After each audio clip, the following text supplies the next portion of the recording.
Bob Crow, do you care about the damage that will be done to the economy of London by this strike? London Underground relies on the economy, and our members rely on working for London Underground. And of course, the bigger the economy gets in London, the more people you use London Underground, make sure that our jobs are more secure in London Underground. Sure, but you don't care enough to call off the strike, do you? Oh, we do. We would love to call the strike, and we could call the strike off. Well, just do it then. Well, but the point is, what do we get out of it? We don't call strikes for the sake of it. We call strikes because the employer doesn't take us seriously. If you look at London Underground's own proposals, they even recognise the fact that if you're disabled or if you're partially sighted, these proposals are going to make it harder for people to get a ticket. You see, there's this kind of argument being put up that all we're doing is just trying to keep someone behind a ticket office selling tickets. That is not the case. But you know the future is things like contactless travel and driverless trains. You know that's the future. Technology's coming in. Sure. And we want to sit down with the company and agree how this technology is being applied. We support London Underground, but what we want to do is sit round a table, not to be told that workers have had 25, 30 years, who were heroes, by the way, when the vicious terrorist attacks took place in London. Surely you just don't come along and say, we want to change things, 3 months notice and we're getting rid of these jobs.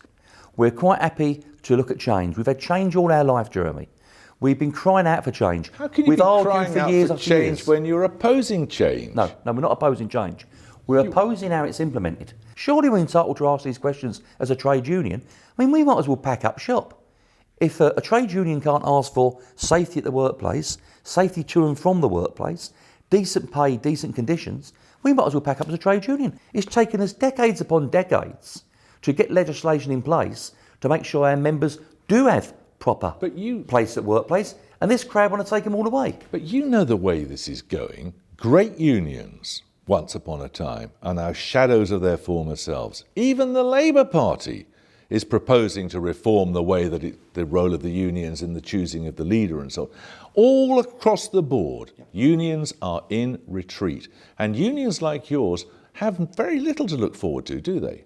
Well, I think we do really, because, you know, it's all we're talking about in retreat. We're not members of the Labour Party, so those who are in the Labour Party, go and ask them.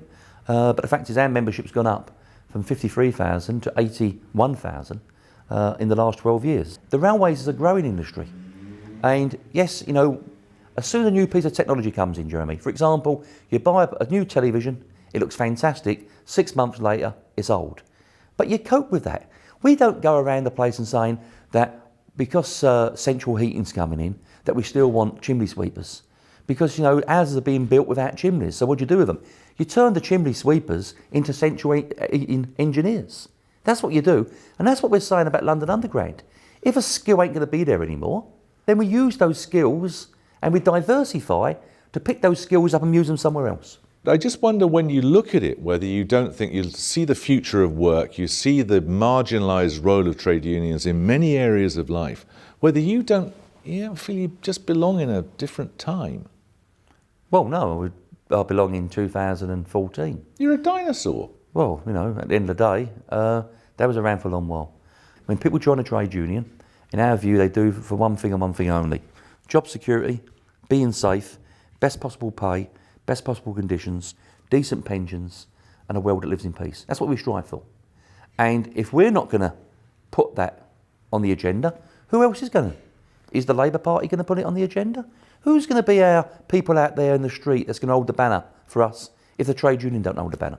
Bob Crow, thank you. Thanks, Jeremy.